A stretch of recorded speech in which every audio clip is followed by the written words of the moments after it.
우리나라에는 경기도 김포가 벼농사의 출발지라 그렇게 기록이 나와 있어요. 이 경작에는 필요한 요소가 많이 있습니다만 가장 중요한 동력이 물이에요. 물이 없다면은 경작을 할 수가 없습니다. 우리나라 농경지는 천수답이라고 합니다. 천수답은 하늘에서 비가 내려야 물을 확보할 수 있고 경작을 할 수 있다, 그런 뜻입니다. 이 비 내림은 물을 확보할 수 있는 가장 기본적인 방법이죠. 요즘은 뭐 관정도 하고 댐도 만들고 양수기를 이용해서 물을 이렇게 퍼나르기도 합니다만, 구시대에는 저수지 웅덩이도 조성하기 전에 하늘에서 비가 내리지 않으면 아예 경작을 하지를 못했던 것입니다. 그래서 이 경작의 동력이 바로 비의 내림이죠. 그런데 이 경작은 먹거리를 생산하는 것만이 아닙니다. 왜 경작했던가? 경작의 이유가 무엇인가? 구시대 선비들의 일생일대 소명이 무엇인가 하면은 입신양명이었어요. 입신양명은 출사해서 과거에 급제해서 이름을 날리는 것을 이야기합니다. 이름을 날리고 가문을 흥왕하게 하는 것이 입신양명입니다. 경작 역시 마찬가지입니다. 단순히 먹거리만 생산하는 것이 아니라 이 경작을 통해서 많은 소출을 획득하고 그로 말미암아 양식도 하고 가정을 복되게 하는 그런 일도 했다는 것입니다. 이 경작이 농부들에게 있어서는 입신양명이었어요. 그래서 선비들은 학문을 통해서, 농부들은 경작을 통해서 자신들이 소망하는 입신양명을 이루었던 것입니다. 그런데 중요한 것은 농부들, 아무리 좋은 옥토를 갖고 있고 우량 품종을 보유하고 있다 할지라도 비가 내리지 않으면, 물을 확보하지 못하면 경작에 실패하는 것입니다. 고대 사회에 보면은 대부분 발달한 국가가 강 중심, 강 유역에서 발달했어요. 왜? 물을 쉽게 확보할 수 있으니까. 그리고 이 분지나 평원 같은 곳에 건설된 국가는 물을 확보하기 위해서 두 가지 방법을 썼어요. 첫째는 보해. 보해는 도구를 이용해서 땅을 파고 들어가서 물을 획득하는 우물. 두 번째는 아인이라고. 이 아인은 자연 용출수입니다. 그런데 고대 사회는 자연 용출수인 아인이 없었어요. 그래서 대부분 도구를 이용해서 땅을 파들어가서 물을 획득했던 것입니다. 그런데 그 우물도 일반인은 소유하지 못해요. 우물에 주인이 있어요. 족장이나 통치자들이 우물을 사용했던 것입니다. 그래서 물을 갖고 배급하는 거예요. 물 배급이 뭐냐? 통치의 수단이었어요. 그래서 아무리 재력이 있고 사회적 위치가 높아도 우물은 개인이 소유할 수 있는 것이 아니었습니다. 오직 한 사람, 통치자만이 우물을 소유할 수 있었어요. 그러니까 경작을 하고 싶어도 물이 없고 물을 확보할 수 있는 우물이 없으니 경작은 엄두도 내지 못했어요. 그래서 이 경작을 통해서 입신양명하고 싶은데 우물이 없으니, 물을 확보할 수 없으니 대지주들도 난감해할 수밖에 없었던 것입니다. 그래서 묘안을 짜내는 것이 뭡니까?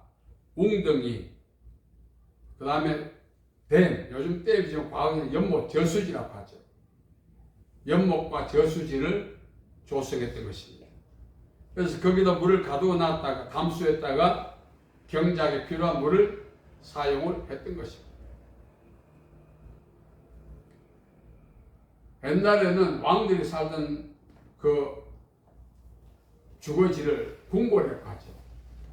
제가 중국 장안성에 한 가봤는데 와 어마하더라고요. 중국 왕을 왜 황제라고 하는가? 궁궐이 장난이 아니에요. 그 구경하는데 얼마나 시간이 걸렸는지. 궁궐은 왕의 권위를 대변했어요. 또 하나 연못입니다. 연못이 얼마나 크냐? 그게 왕의 권위를 대변했어요. 또 연못은 국가의 부여를 상징하기도 했습니다. 후대에 와서는 우물은 통치자만 소유했지만 이 저수지 연못은 왕과 재력이 있는 사람들이 개인적으로 소유할 수 있었어요. 그래서 저수지에 물을 모아놓고 연못에 물을 모아놓고 웅덩이에 물을 모아 놓아야만 경작할 수 있는 것입니다. 그러지 않으면 경작은 불가능했던 것입니다. 우리 신앙생활이 말입니다. 농부들의 경작과 비슷합니다. 그렇다면 신앙의 경작에 필요한 물은 무엇인가? 그 물은 하나님의 말씀이죠. 신앙의 경작에 필요한 물을 가두어 놓는 연못과 웅덩이는 무엇인가? 바로 우리 자신입니다. 우리 자신의 전인격 속에 하나님의 말씀을 얼마나 담아놓느냐. 오늘 본문 말씀이 나오지요. 그리스도의 말씀이 너희 속에 풍성히 거하여 모든 지혜로 피차 가르치며 서로 권면하고 마음으로 하나님을 찬양해라. 신앙의 경작을 잘 하려면 우리 자신을 연못과 저수지라 간주하고 우리의 전인격 속에 하나님의 말씀을 풍성하게 담아 놓아야. 하나님의 말씀을 담아 놓는 방법이 뭔가? 어떻게 하는가? 주야로 묵상하는 것입니다. 하나님의 말씀을 복 있는 사람은 주야로 묵상한다 했어요. 신앙생활의 동력은 하나님의 말씀이거든요. 왜? 주의 말씀은 내 발의 등이요 내 길의 빛이라고 했기 때문에. 하나님의 말씀이 없는 신앙생활은, 하나님의 말씀이 없는 영적인 경작은 불가능한 것입니다. 농부들이 물 없이 경작할 수 없듯이 신앙 역시 영적 물인 하나님의 말씀 없이는 감당할 수가 없어요.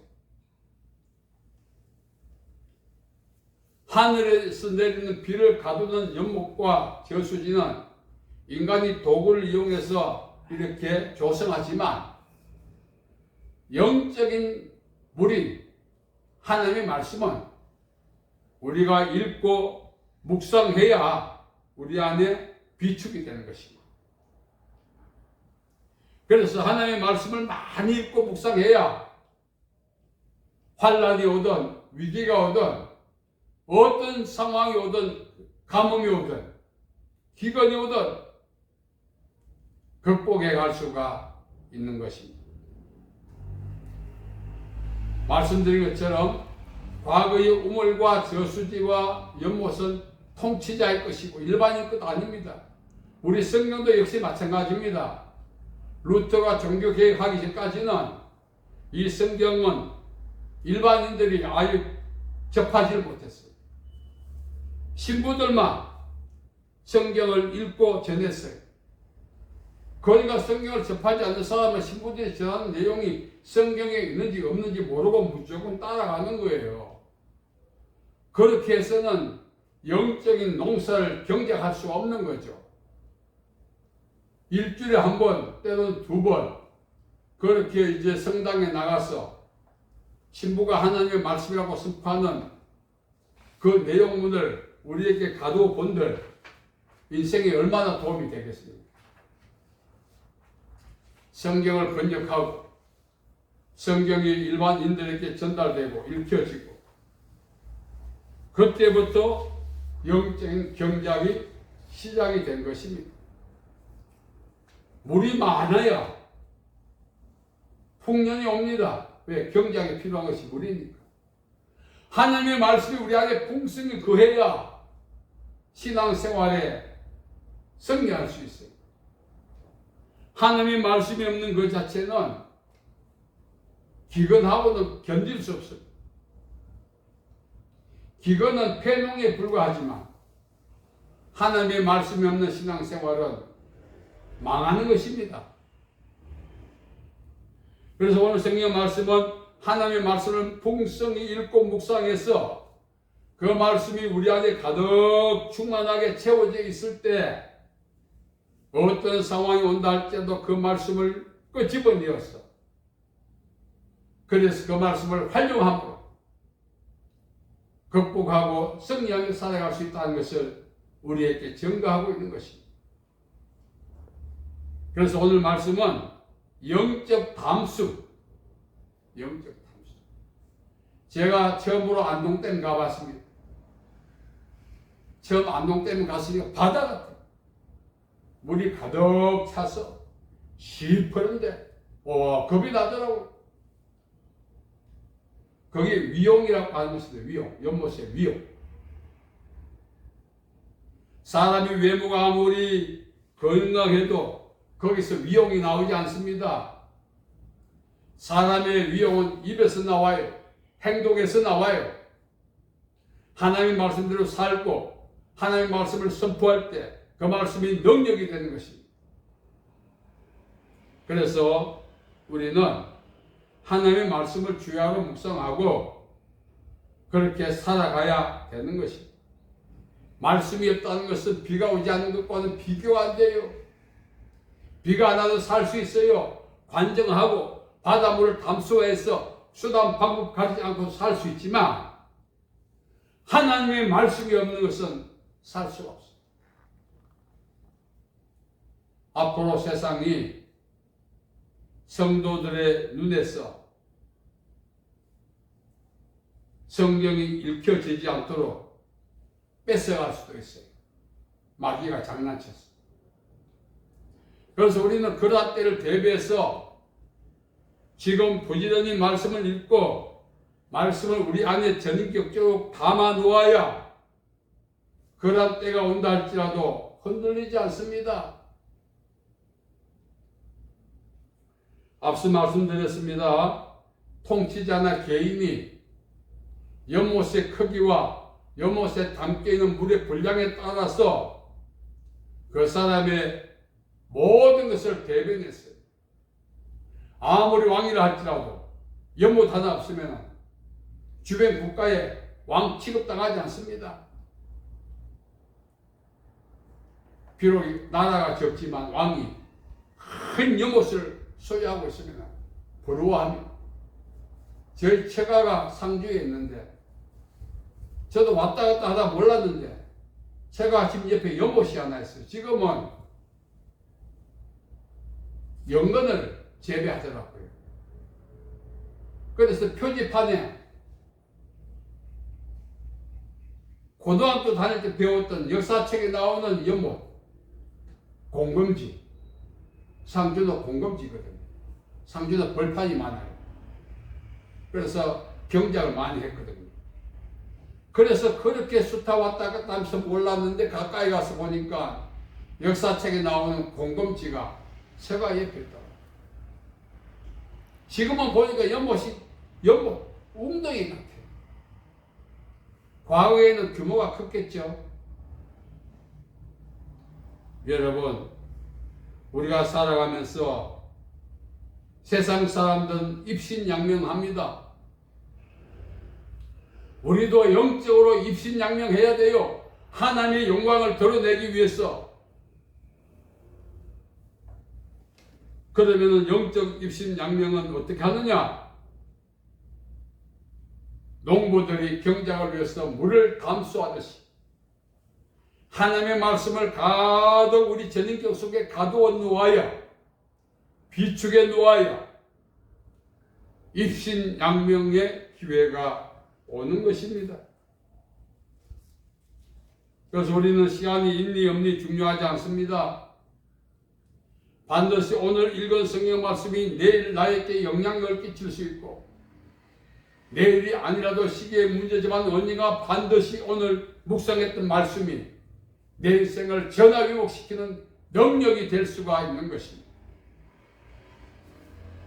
그래서 말씀을 가까이 해야 되는 것입니다.